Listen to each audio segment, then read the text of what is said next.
Questão dos fluidos também. Se a gente pegar o ASME 8, divisão 1, né, lá no UW12, que é o parágrafo que trata desse assunto, ele vai trazer ali algumas informações referentes à solda. Então ele vai falar assim, ó, se eu tenho, por exemplo, eu posso ter várias eficiências de junta na solda. Eu posso ter uma solda com eficiência de junta 0,7 ou 0,85, que é o caso dos compressores de ar fabricados em série. Se você pegar lá o processo, o prontuário dos equipamentos, você vai ver lá qual que é a eficiência de junta, né? 0,85 vai estar lá. O que isso significa? Se você for lá no W12, você vai ver quais os ensaios precisam ser executados para garantir uma eficiência de junta 0,85, ou 0,7, ou 0,65. Que a maioria das vezes é o visual, né, para essas eficiências de junta. O que seria o visual? Viu, tem solda dos dois lados, está aprovado. É mais ou menos isso. Então esse é o critério. Agora, e se eu precisar, por exemplo, de uma eficiência de junta 1? Aí lá no W12, no ASME 8, divisão 1, W12,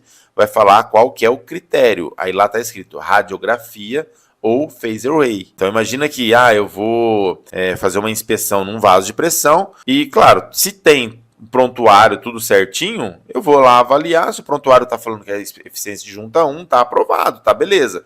Vou fazer a minha comparação com base naquilo que eu já falei aqui, medição de espessura realizada com a espessura mínima. Se tiver aprovado, aprovado, acabou. Agora, caso você esteja reconstituindo um prontuário de um equipamento como esse, que exige eficiência de junta 1, a ideia é você o quê? Garantir a eficiência de junta 1 antes de elaborar o prontuário. Então, você vai precisar executar um ensaio complementar, e não apenas a medição de espessura e o visual. Agora já vai entrar, talvez, a radiografia, phased array. Então, imagina que você precisa aplicar esse ensaio para garantir a eficiência de junta 1.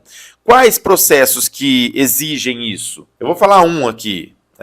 Processo de refrigeração de indústrias, né, como frigoríficos, indústrias de laticínio, alimentícias, que precisam de ambientes refrigerados, como câmeras frias, utilizam muito o NH3, que é a amônia, para fazer essa refrigeração. E o NH3 é um fluido considerado tóxico, letal, inclusive, dependendo da quantidade ingerida. Então imagina o seguinte, se ele é tóxico, letal, o meu equipamento, o meu vaso de pressão que foi fabricado em aço carbono, ele tem que ter uma eficiência de junta 1. Está lá no UW12. Então, caso eu vá reconstituir um prontuário de um equipamento como esse, obrigatoriamente eu preciso fazer um ensaio complementar. Então, imagina que o conhecimento, a especialização é importante por isso. Né? O que eu já vi muito no mercado? Muitos prontuários reconstituídos com eficiência de junta 0,7 para vasos de pressão com fluidos letais. Então imagina que isso não pode acontecer. Isso é um erro de critério do profissional. Marcos, mas espera aí então, vamos falar o seguinte. Isso aí dá uma multa? Dificilmente um auditor do Ministério do Trabalho vai pegar uma situação como essa.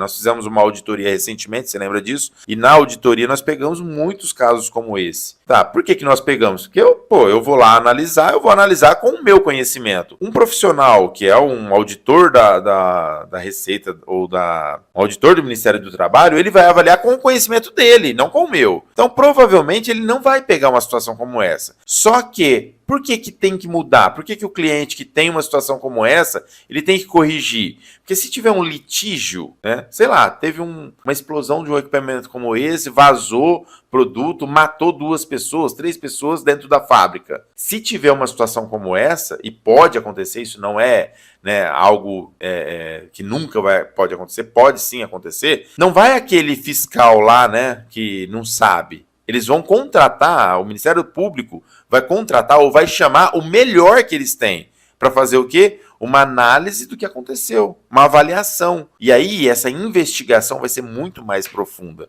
Eles vão pegar aquele documento e vão ficar não talvez 10 minutos olhando nele, vão ficar o dia todo analisando. E aí eles vão pegar esse erro. E aí se pegar o erro, o que acontece? Cara, uma empresa como essa fecha. Tantas multas de tantas indenizações que vai pagar.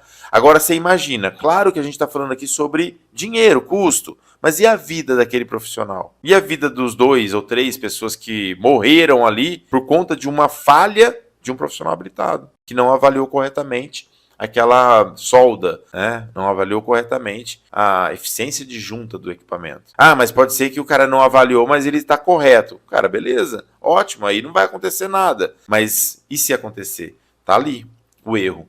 Aí o profissional habilitado ele vai responder criminalmente junto com, né, a própria empresa, o cliente dele.